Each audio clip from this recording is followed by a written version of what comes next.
Welcome to Outdrive, folks.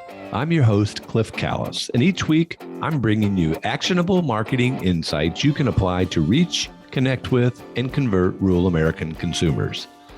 Outdrive is powered by Callis, a full-service advertising agency with a focus on marketing rural America.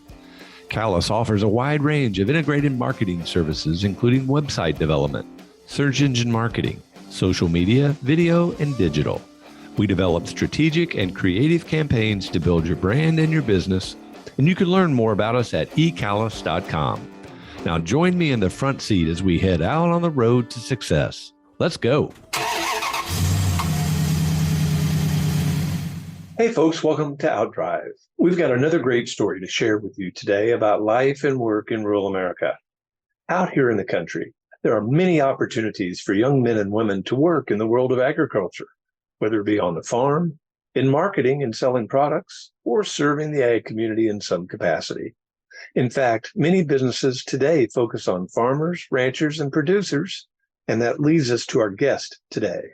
Kate Lambert is Vice President of Marketing for FCS Financial, a Missouri company that provides loans, leases, and other services to more than 27,000 member owners. A graduate of Northwest Missouri State University, Kate is a senior leader who is dedicated to serving farm and ranch families and empowering those who do the same. And she's committed to telling the story of agriculture, the organizations that support it, and the people that make it all happen.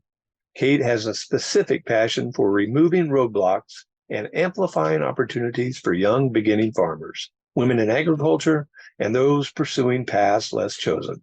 We're honored to have her on our show as a guest today. Welcome to Outdrive, Kate. Thank you for having me, Cliff. It's great to be here. I agree with that, and I've been excited to get to know you and talk a little bit about your marketing background and some of the programs you've got going on. Definitely want to talk about your role in agriculture and supporting farm families around the region. Certainly want to talk about rural America and what a great lifestyle we have out here. But let's start, if you don't mind, and tell our audience just a little bit about yourself. Absolutely. I grew up the daughter of an iron worker and a social worker about 60 miles west of Chicago in what I thought was a small town back then, but really is a little bit bigger than small town, what I've come to learn as small town Missouri. I went to school at Northwest Missouri State University and studied agriculture. I married a sixth-generation farmer from Brookfield, Missouri. And today I am a team leader, a leader with FCS Financial. I lead our marketing and communications team. And I'm a mom. I've got two boys, ages 12 and 9, and still very happily married to that same sixth-generation farmer. I have to ask, what attracted you to Northwest? So I actually met my husband when I was in high school still. So even though I grew up in a pretty suburban area, Dad encouraged both my brother and I to be an FFA. And my SAE project in FFA was registered Suffolk sheep. And I was in Laramie, Wyoming at the National Suffolk Junior Show, and he was out there as well. So I met him, spent the summer on the same show circuit as him and the gentleman that he was working for, and ended up following him to school down at Northwest. That's awesome. Well, you just never know, do you? You do. And when I came down to Maryville, I was just convinced that we were going to go to school there, and then we were going to pack up and go back home, go back to Illinois. But about a semester before graduation, I realized when he'd been talking about going back to the farm, he was pretty serious about going back to the farm. Well, 6 generations, that's quite a legacy. Yeah, absolutely. So you've kind of evolved through a career in a variety of different roles with FCS. What attracted you, or when did you first realize you had an interest in marketing? You had asked me that ahead of time, and I will be honest, that was the first time that somebody had really asked me that, because my career evolution has been fairly unique, a little bit different than what most people go through.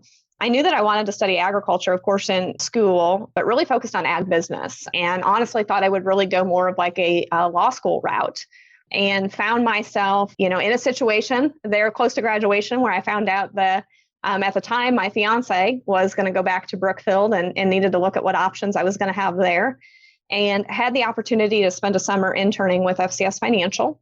Spent the summer doing that and realized that they had an opportunity and were willing to train a person in the area that I needed to be in farm appraising.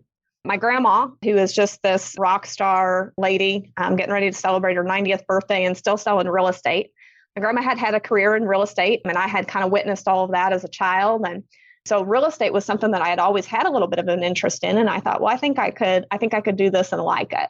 So I took that job as a trainee in appraising and fell in love with that role and fell in love with the people that I was getting to work with and the farmers and farm families I was getting to help, and really thought that's what I would do forever. And then through a series of events, ended up stumbling onto different roles at FCS Financial, took over a loan portfolio and thought that again was what I would do forever as a loan officer, working directly with farm families in North Central Missouri.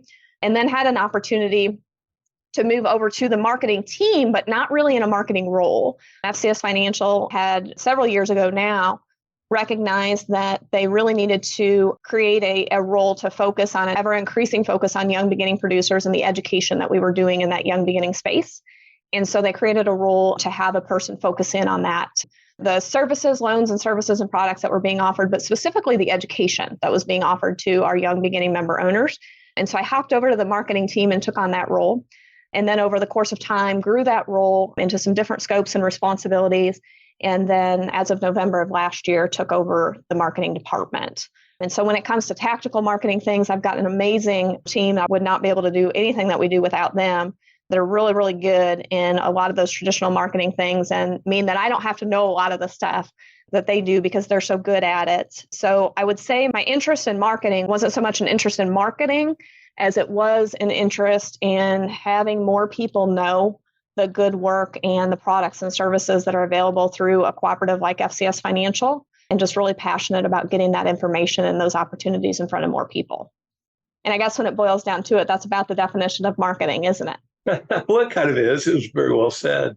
Well, I think that's cool how your career has just evolved and you've had the opportunity to take on new challenges, change. I'm guessing that you're a person who likes change. People ask me that a lot. I don't know that I love change. I do have to consciously push myself out of my comfort zone. Every time I take on a job change, it is not comfortable for me. So I have a rule that I'm not allowed to second guess a decision when it comes to my career. I always give myself 1 year. And my husband is real good about holding me accountable for that. I don't get to ask questions. I don't get to say the what ifs. I just have to focus in on what I'm doing and go to work each day and focus in for 1 year. And at every single time at the expiration of that 1 year, I have found myself very happy and very challenged and very comfortable with a good mix of uncomfortable still, but prepared and feeling good in the spot that I'm in. I love that philosophy. That's a real plan. So it seems like you're very focused on getting things done and making things happen. And this is kind of a curveball question, so sorry about that. What other kind of principles, values, regiments do you use to do that, to get things happen, to keep things moving? I'm very old school and I use a to-do list still, a written to-do list. Sounds like a simple thing, but for me, the practice of putting pen to paper and actually getting to cross those things off and visually see it and know what has to be done allows me to take care of those things that need to get done and keep projects moving forward. I'm also a big believer and very strict in the way that I start my day. And it took me a while to get there, but I will say probably in the last 5, 6, 7, 8 years, I have been incredibly faithful to getting up and starting each morning with some sort of exercise. A lot of mornings that's running. Weightlifting has become a bigger part of that. Some mornings it might be 20 minutes. I prefer it to be more like an hour. I know that my brain and my body function better if I can make that time for me. And sometimes that means I have to get up tomorrow morning, for example. I've got to be down to a meeting by 9:30 and it's a 3.5-hour drive. So that means I'll get up at 4 and try to get 20 or 30 minutes of something in before I get on the road. But that just for me personally is a way to clear my head, give me a minute to focus on what needs to happen for the day. Also just physically and mentally just feel better and clearer throughout the day. Well, those are some great tips for our audience. I agree with those wholeheartedly. Now, I noticed that you have your MBA. Did you do your MBA right out of school, or was that something that you worked into your life as you went down the road? I did not do that right out of school. It was actually 15 years to the day. I just finished that 15 years from graduation to graduation when I finished my MBA after my undergrad. So it was just earlier this year that I finished that up.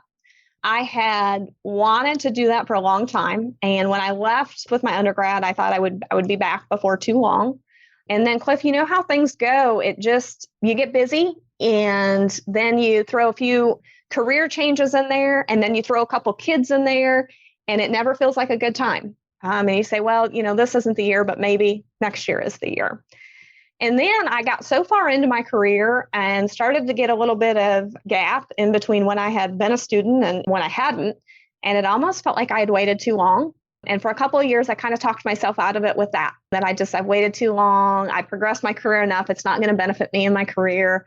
I won't have anything in connection with these people. I'm too old, all those things. And during COVID, I think myself, and, half the other population decided that, what, if I'm going to do this, I think I'm going to go ahead and give it a shot. And so I started a program back with Northwest, online program to pursue my MBA, honestly, because it was something that had been on a checklist and I just wanted to get it taken care of. It was a personal goal for me and I just wanted to get it done, but was amazed throughout the process at how much I learned about myself, how much I learned about organizations and thought process and human behavior. And honestly, not saying that I'm absolutely certain that the MBA is of value right out of school or earlier on in your career.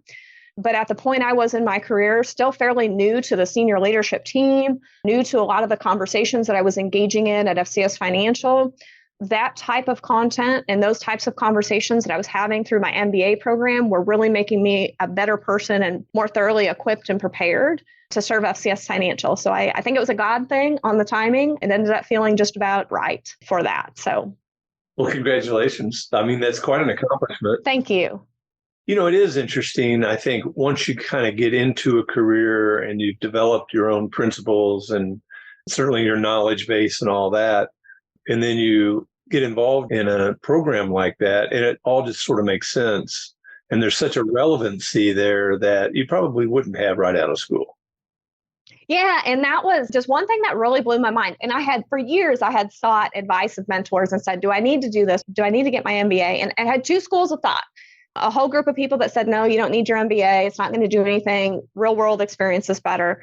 And another group that really said, I think you should do it. It'll help you. And if it's something you want to do, go for it.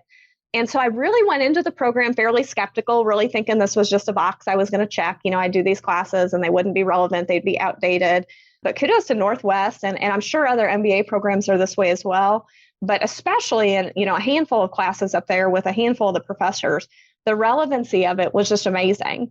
And it also taught me, Cliff, we spend so much time just not reading. We live in a world of tweets and social media posts, and we're reading 130 characters at a time, and we're skimming emails.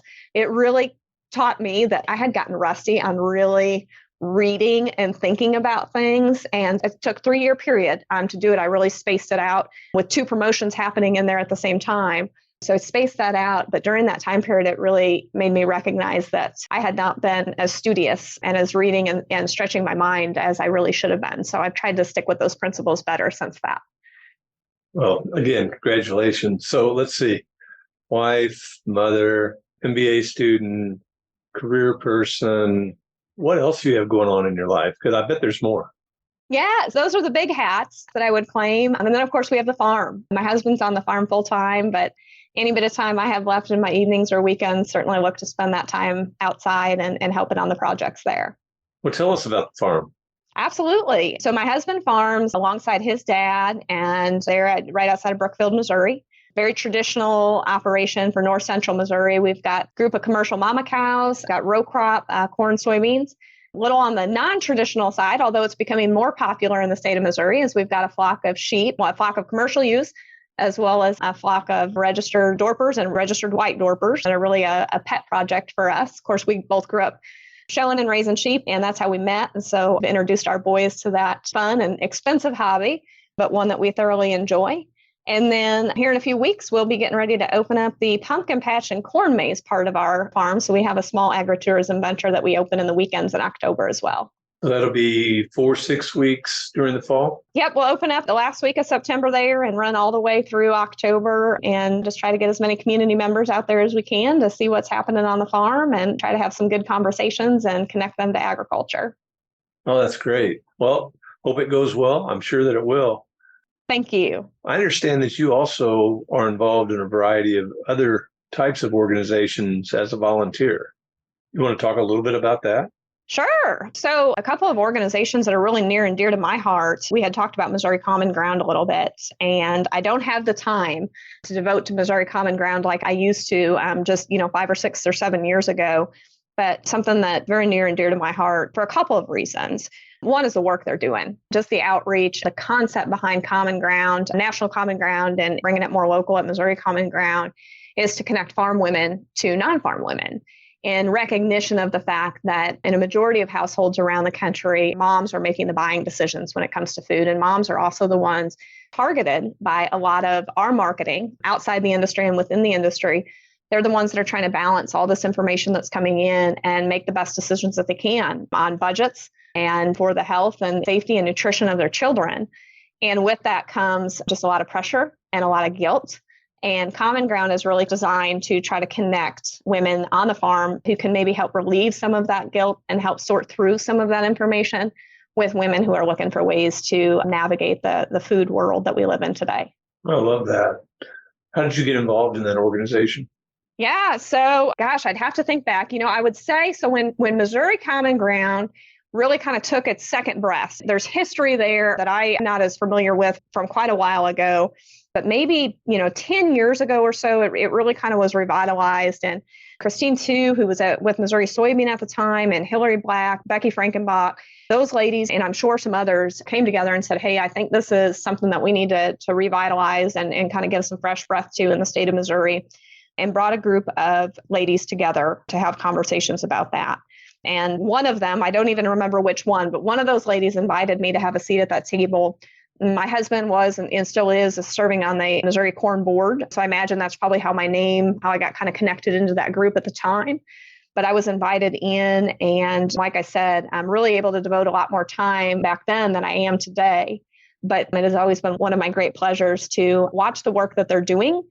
But then likewise, to watch some of the women that they have developed. Missouri Common Ground is really a stepping stone for some of the coolest advocates in the state of Missouri. We watch people that get involved in that program and then go on to be wonderful professionals and wonderful voices and wonderful farmers here in the state of Missouri. And to watch what Hillary and Becky and others have done with that program is just remarkable. Very cool. So busy, talked about getting up early, starting with an exercise regimen. Assume you're reading a little bit more since you rediscovered reading as a passion. I try to. Absolutely. I'm still an Audible addict. And so I know I've got to knock that off. I need to spend more time in the book instead of listening to book, but I have a lot of drive time and I love to walk in the evenings. And when I'm cleaning, which is not as often as I should, but when I'm doing things, I've really got addicted to audiobooks. And so I'm a podcast listener and an audiobook listener. And I do try to read a little bit each day, but I probably should devote more time to that. So what kind of books are you listening to right now? So right now, that's a funny question because right now I'm listening to a book called Outlive. And I have not made up my mind on this one yet. So my brother's still up in Illinois and he's a heavy equipment operator, primarily a crane operator. So as a crane operator, he sits in this crane, kind of all day waiting for 2 or 3 picks that he's going to make throughout the day. And he just listens to books faster than I can keep up. And this was one that he'd been pushing me to listen to for quite some time. We've got not the best genes when it comes to family health history with heart and high blood pressure and diabetes and some other things. And this Outlive is a book written by a doctor that is a fairly balanced approach, I think, so far. I went into it very skeptical, but it's been very interesting on the genetic study of those people. Primarily, he's talking a lot about those that live over 100 right now and some of the lifestyle choices and genetic factors and things that impact those individuals that are able to have long both lifespans and health spans. So it's been very interesting. Was this a book that you'd recommend or you're not quite there yet? Like I said, I was very skeptical. I'm about halfway into it, very skeptical going into it because as my work with Common Ground, my mother-in-law is a registered dietitian. And when it comes to food and nutrition, my eyebrows are always raised, right? There's no easy way. I don't believe in creating fear and scare tactics. And for so far, what I've heard in this book is I think the author is pretty balanced in his approach and seems to really rely on science. So far, hasn't got into a whole lot of fear mongering. So I would give it a thumbs up right now. Outlive. Like it. Let's talk a little bit about marketing at FCS. And I know you're very heavy into the ag industry and supporting farmers and ranchers and, the rural American lifestyle, but I bet there's more. Talk a little bit about the different audiences that you communicate with on a regular basis. Yeah. So this is probably just for you, true for you and probably all your guests, but we can't communicate in a vacuum anymore, right? So we have to always be cognizant, whether we're going to say it on social media, the website, it's going to be in the magazine, however we're going to communicate and however we're going to be messaging, we have to be cognizant of all the stakeholders that might be interested in the messaging that we're putting out. So of course, at FCS Financial, we're a farm credit cooperative. Primary bread and butter business is lending money to farmers and ranchers. And so, of course, that's audience number one, right? Is how can we let more people know, more farmers and ranchers, whether they be on the farm part-time and working off farm or on the farm full-time, or even just recreationally involved in agriculture. How can we let them know about the services that we can offer them? But in addition to that, as a cooperative, we have a mission that goes beyond just offering the products and services that we do. So that means supporting rural Missouri and our communities and supporting youth in agriculture and supporting the industry. And so we have a lot of different stakeholders when we look at the different types of messaging that we have to do. It's all those people that we want to be aware of the programs and products and services that we offer. It's legislators that we want to understand not only the challenges that our farm and ranch families are facing, but also the challenges that lenders, not just FCS Financial, but it's important to us that farmers and ranchers have access to capital and a competitive environment to be able to access that capital in. And as a leader, not only in the state of Missouri, but when we look at the farm credit system, leading lender across the country, it's important to us that legislators understand some of the challenges that are connected with lending money in agriculture and how their policies may impact that. And so we have to think about those stakeholders. And we have to think about our role in the industry and to the industry. And so we have to always be cognizant of those who are interested in agriculture may or may not have an accurate depiction of agriculture and ask ourselves what our role is in communicating and messaging with those individuals as well. Diverse audience and yet pretty well focused. What are some of the vehicles that you're using to help tell your story? What's working for you? Yeah. So we know, and I would bet that about anybody involved in, trying to market in rural Missouri or in rural America in agriculture knows how relationship heavy the industry is. So it just really matters what people say about you, what their image is of your organization. And so for us, we know, and this is nothing that's new. This has been the change, or this has been the same for as long as we've been measuring it. But our number one source of new business is referrals. So when we look at what really works for us, it is how do we continue to serve our individuals, our member owners to the degree that make them as loyal to us as they are? How do we continue to bring value every time we engage them? And then how do we help them and empower them to talk about FCS Financial and to share that information so that we can reach more individuals? So those are a lot of our focus area there is really enhancing that referral network and making our member owners, our current member owners, feel empowered to share the story of FCS Financial. And of course, ensuring that their service is to the level that they want to share about FCS Financial. And then another thing that is very interesting to me, and it won't be to a lot of your audience, but as a cooperative, we have a mission that goes beyond just products and services. And one of those mission points is education and outreach. And so we do a lot of things. We have a women's event that we host every year focused on education to that key audience, creating an environment where they're comfortable to come in and ask the questions and engage and learn. We have a very comprehensive young beginning program where we do broad-based education, and we do some localized education, and then we do very targeted education with a group of 30 that go through a program that happens every other year. And then we have more broad-based initiatives, ag seminars, online education, an ag symposium, support, providing educational support, speakers and financing to support other speakers to our other industry partners. We go after that because it's our mission and it's our job to help in that space as a farm credit cooperative. The benefit of that is just the connection that it makes, the way that it gets our brand in front of people, the way it puts our people in front of people, and ultimately the way the people feel about FCS Financial and feel about the brand when they've engaged with us in one of those educational environments. And so it's content marketing at its finest, and it just really changes the way that we can engage with people and the types of conversations we can have.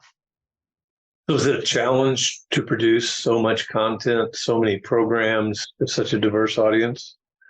Absolutely. Absolutely. And the challenge is only getting greater with so much content just readily available. We have found that where we can really bring value is twofold. We can sort through, right? We have the expertise to say, we really think these economists, or we really think these individuals should be elevated above all the other noise. And so we can help our member owners say, hey, we think you should listen to these speakers that we're going to bring in versus, the 10,000 other speakers you can Google search and watch a YouTube video for. So we can help in that way. And then we can help with a secondary piece that's really a byproduct of bringing people together. And that is the networking and the connection. And I hate that we've lost some of that since COVID. I feel like we're slowly getting back into the habit, but we've lost some of that sense of being part of an industry and all coming together. We don't see it to the same degree that we did generations prior to mine, and where people were just heavily involved and they would come together for that fellowship and that networking. And so bringing those individuals together, and especially this gets me so excited with our young beginning group, because they will have gone to high school, regardless of what size of high school they went to. They will have gone to high school where they were maybe one of two individuals that were interested in pursuing a career in production agriculture. They will go to college. And even if they study agriculture in college, only a handful of the individuals they surround themselves with there will be interested in returning or starting a career in production agriculture. And then they go back home. And even when they live in rural communities, very few of their peers, very few of their neighbors, if they have a spouse, the friends that the spouse is engaged with, the other couples that they're spending time with, very few of those are engaged in production agriculture. And you and I know that is a very unique lifestyle with unique mental stressors, with unique challenges, with weird schedules. And being able to have a network of people that understand all of those things is critical to the success of our young people, not only being able to stay in agriculture, but thriving in production agriculture. And so when I can bring young people from around the state together and I can put them in a room and I can give them some speakers and we can do a workshop and we can educate, that's awesome. But when we can really make connections at the table and they can go back home and they can connect on Facebook or they can text each other and they truly start to develop that connection of people who are going through similar things as them, that's more important to me any day than the economists that we might bring to give them an outlook on what grain markets are going to do. Well, I could just feel the passion in your voice for what it is that you do. And you're such a great advocate for agriculture and a woman in that role. How do you see that role? What do you feel is your guiding light for telling others about that? About being a woman in ag? Mm-hmm. So, Cliff, a realization for me. So I was the daughter of an iron worker, okay? And Dad maybe wished he had two boys, but he had one son and one daughter. And he drugged me along for the outside work and the fishing and whatever it was that Big Brother was doing, I wanted to be doing that too. And it really wasn't until I had kids, that was a pivotal moment that I recognized or felt any different being involved in agriculture and being a woman in agriculture than I had prior to that. And that shifting point became that all of a sudden during my day and at work, I just had a mental load. My husband's a phenomenal husband. He does dishes, he helps cook, he does all these things. But the mental load still to this day is predominantly carried by females. So while I'm working and I'm trying to knock out all these great things, I'm also thinking about what are we having for dinner tonight? What do we need from the grocery store? What time is practice? What time do we have to do this? Are the jerseys clean? What's in the laundry? Did I forget? All of these things that in the background, from the way that women's brains work to the responsibility load that we take on at home, is just different than what it is for most of our male counterparts. Not right or wrong. I have no doubt that they have hundreds of things going on in their brains as well, but just different. And so starting to recognize that I had to just prepare a little bit differently. I had to carry myself a little bit differently. And I had some other challenges when I came to the workplace and when I showed up for the day than what some of my male counterparts were facing.